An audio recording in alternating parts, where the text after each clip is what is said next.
the situation with the Oakland A's. The news that came out on Wednesday, to me, was gutting. To me, was heartbreaking. The A's are going to leave Oakland.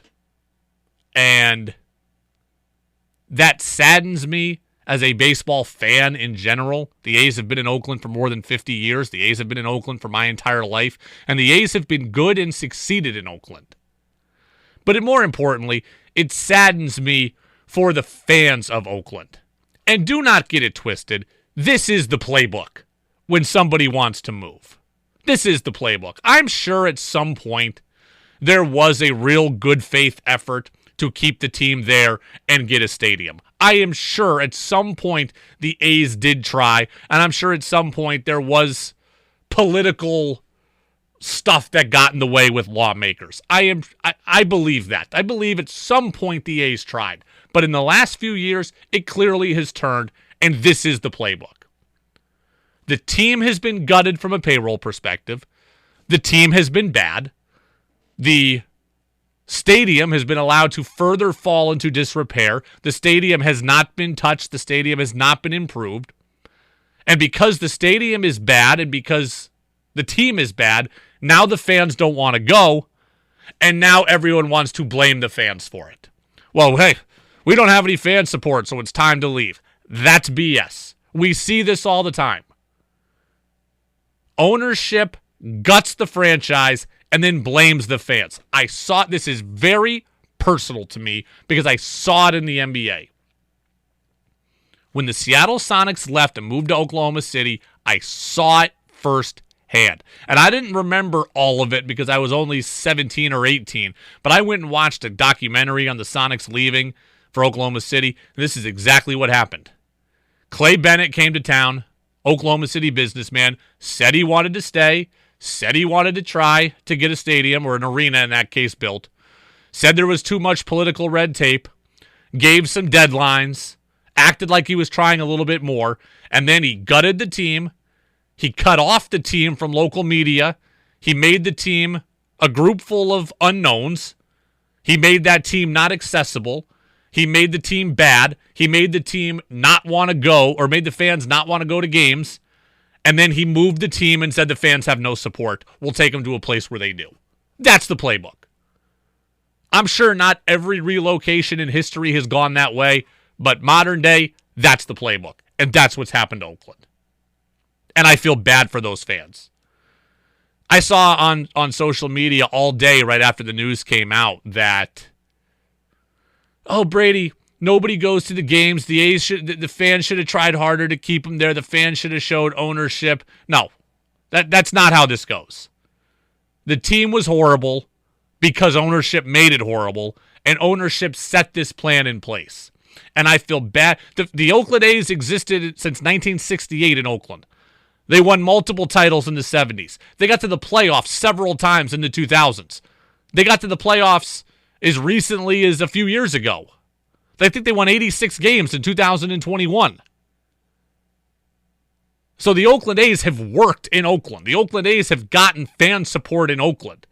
What is changing now is the dollar amount that's going to be afforded to them by Vegas, and their ownership group led by John Fisher wants to be there. I'm gutted for A's fans. I was gutted when the Sonics left Seattle. I saw my dad, a grown adult man, gutted when the Browns left Cleveland. This stuff hurts. This stuff really hurts.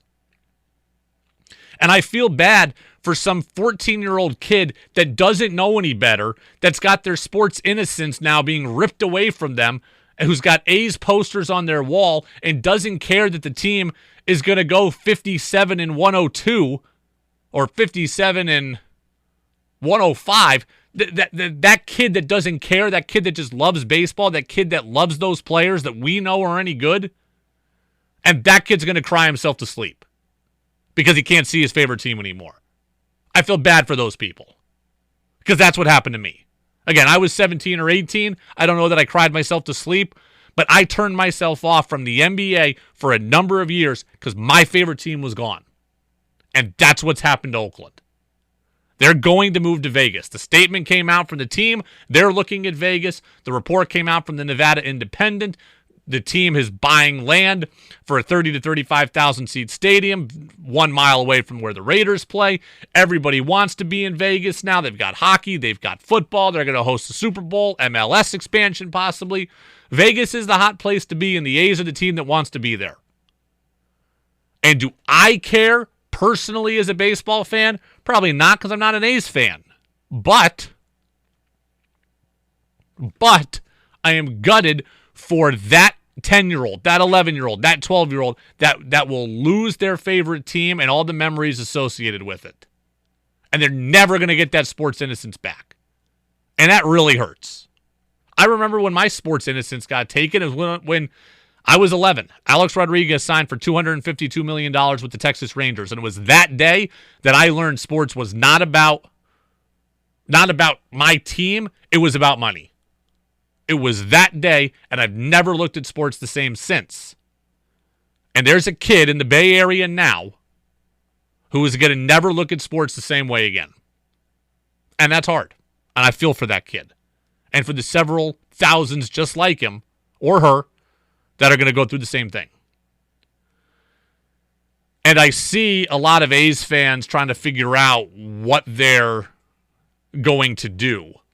Are they going to be a fan of the team when they're new city? Are they going to stop being a fan of the team? Are they going to be a fan of baseball still? Are they going to find a new team?